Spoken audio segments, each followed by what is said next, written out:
Mine wasn't the most original approach to the problem. It wasn't as if it hadn't all been done before.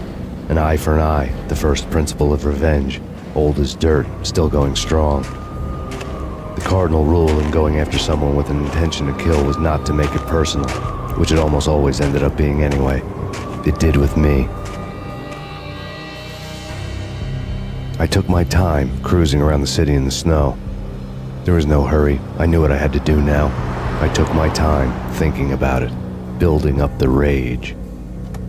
When I was ready, I parked the stolen wheels at the front entrance of the Acer Corporation headquarters. Got out, got in, got cracking. I had a bullet with Nicole Horn's name on it. I had 10,000 bullets with the Hag's name on them. She had ultra-high-tech security systems, enough mercenaries and weaponry to start World War III. There was no fear. New York disappeared behind a veil of snow. I had crossed the threshold. This was her domain, sleek and sexy and soulless, all glass and steel. A place of color-coded security keycards, metal detectors, and surveillance systems.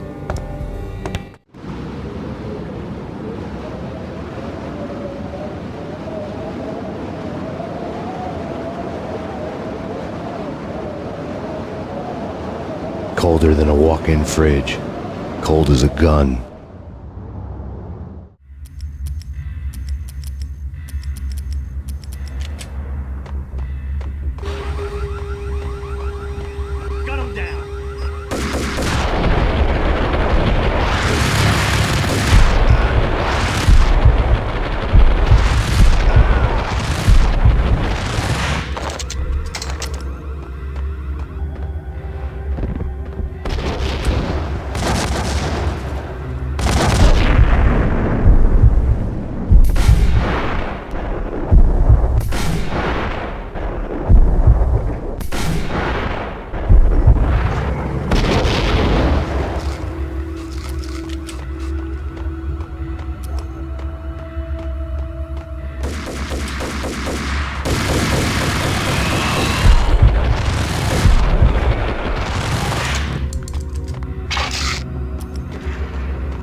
Mona, looking good.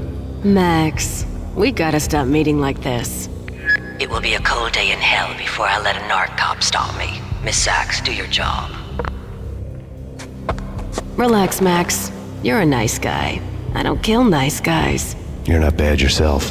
It was different when Horn wanted Punchinello dead. To cut her ties to the Mafia, he deserved to die. The same goes with her. She's the bad guy here. Her sister was whispering to her in my favor. I knew the appetites of ghosts intimately. They hungered for revenge. No! gunshot boomed and she fell down in slow motion. She was a nice girl, not really a stone-cold killer. And now she was stone-cold dead. Like religious fanatics or loyal samurai, Horn's private army was coming at me.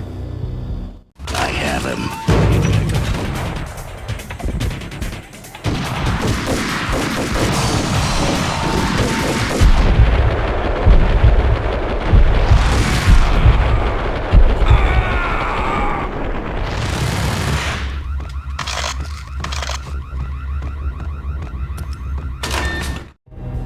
When the elevator came back down, Mona was gone. There was a lot of blood, but no body.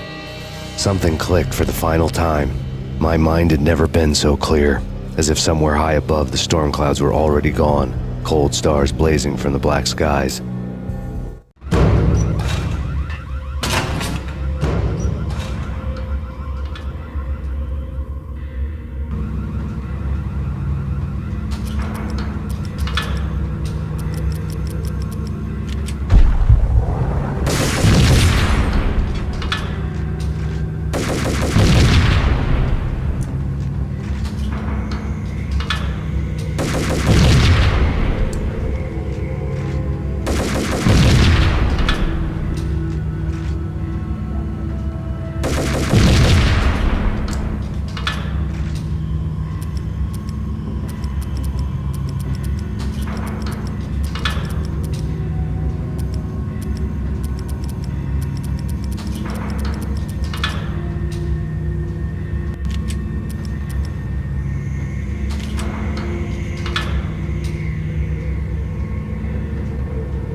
And I'm talking about the coolest of the cool. It always seems like time slows down in the middle of the action. You know, you can see the bullets flying through the air, the hero dodging in slow motion.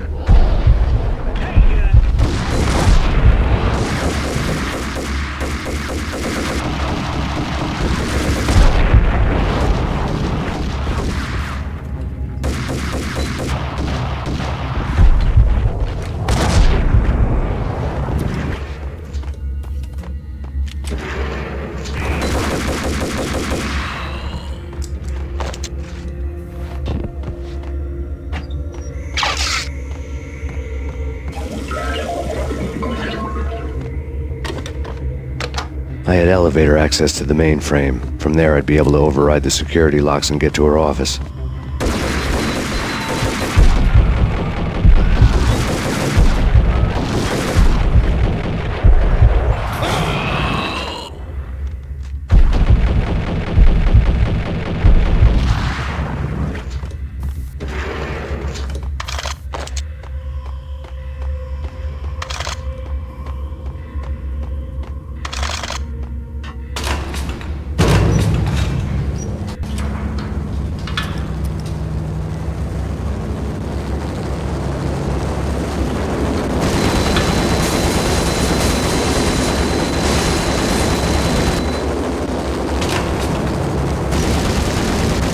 The unmarked chopper was Horn's pet guardian, inhuman and flawless. It was stalking me.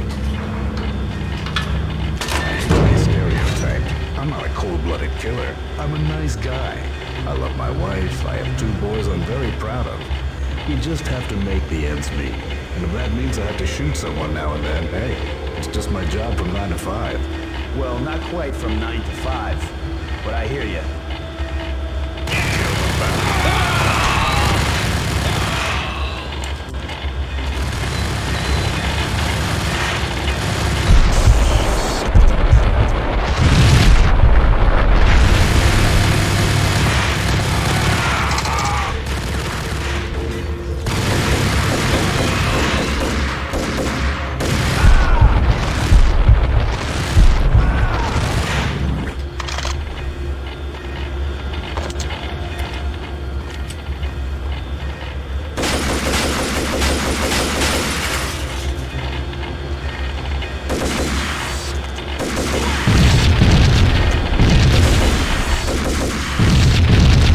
All Horn's locks were now offline. All bets were off. The elevator would take me all the way up.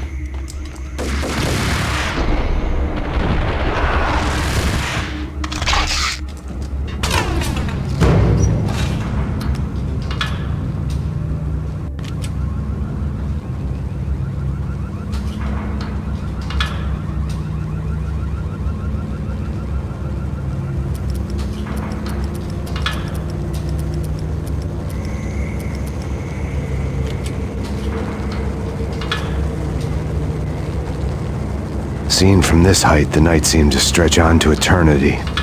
A hint of desperation had crept into the snowstorm, as if it was trying to get it all out before the end.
Horn's personal computer was on.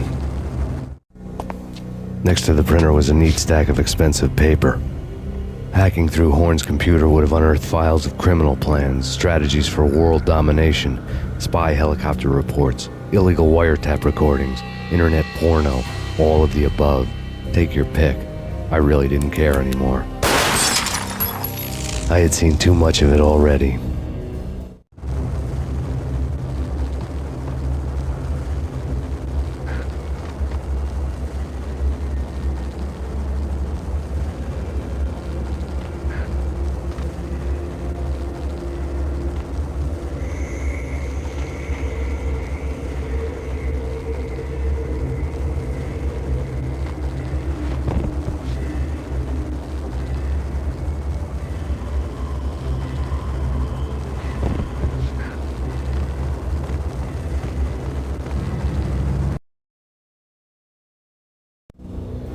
Valkyr had been meant to be a white-winged maiden that would lift you to a warrior's heaven, but it turned out to be a one-way demon ride to hell.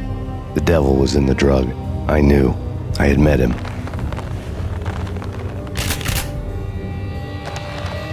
And now I was gonna kill her, the queen of the underworld who had tried to lift herself a bit closer to heaven with her drug money. No begging, no bribes. She knew better. Honor among killers. We who were about to die. Both of us knew how this would end, in pain and suffering. All this because your wife stuck her nose into things that were none of her business. The cops were coming to take me away. The sirens were like a bad conscience I couldn't shake. It's ridiculous you've made it this far. You won't be alive when they get here. Stop him!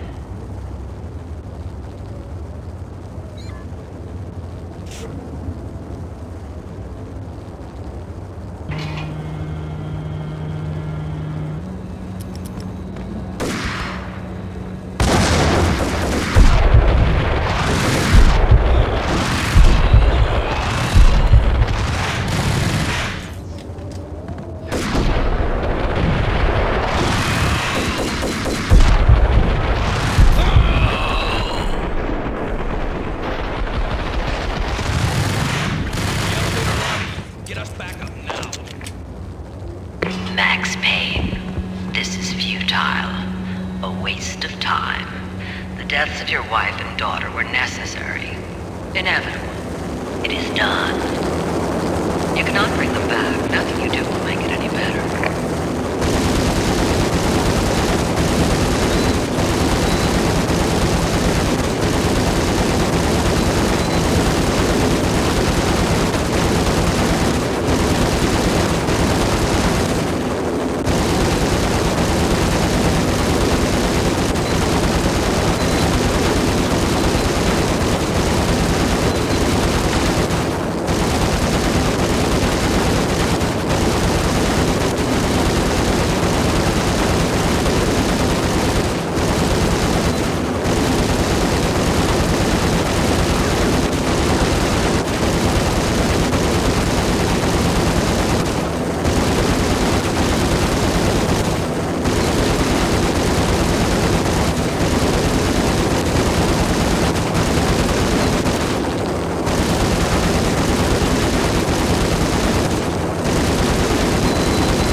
You are fighting a losing battle.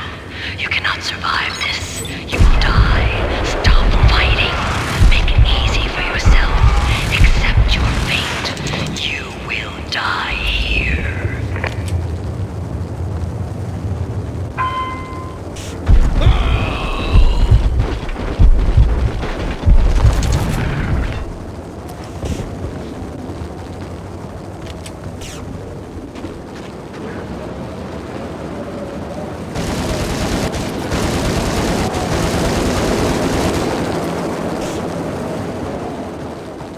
Max Payne, face it. You are up against an unbeatable force. You have already lost. You have lost. Only death will set you free from your pain. Accept it. Surrender. Give up.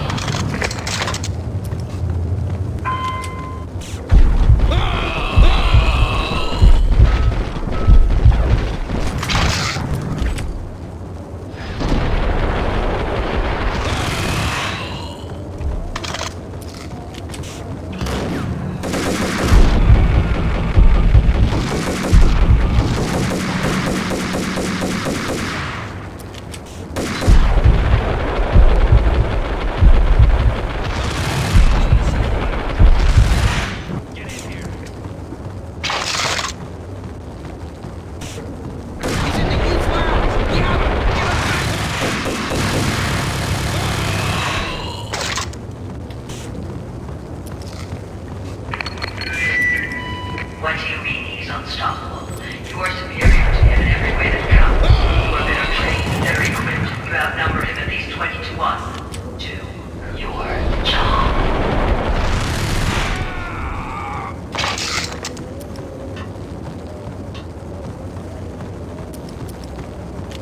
Not a step further.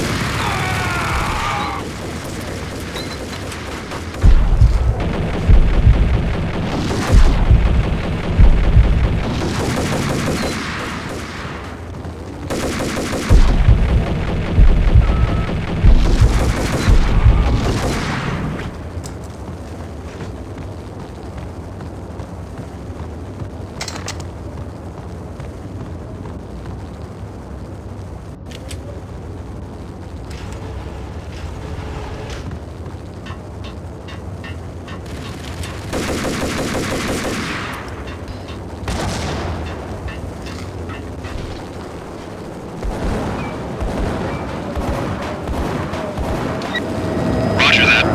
Attempting to land now. It's gonna be tricky.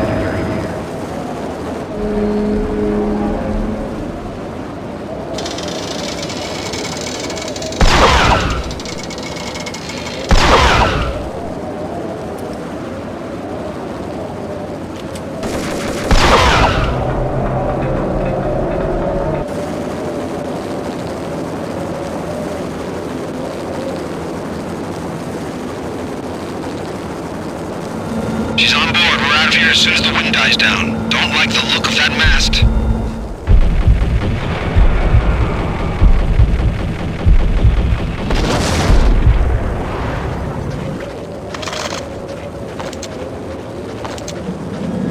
Lift off in 1 minute.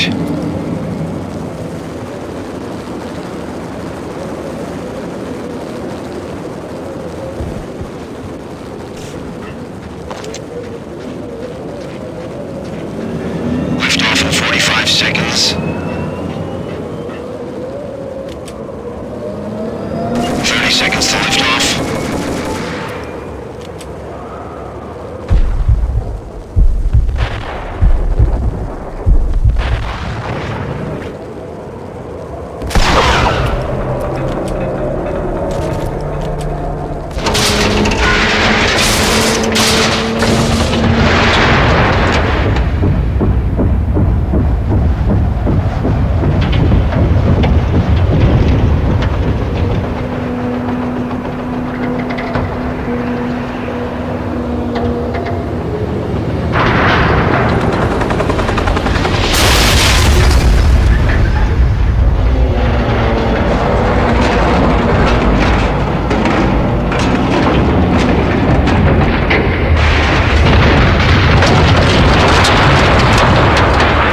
They were all dead.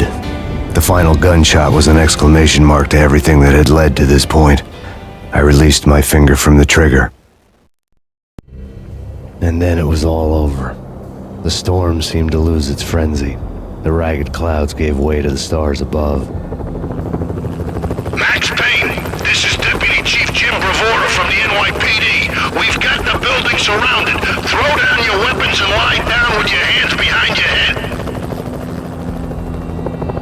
A bit closer to heaven.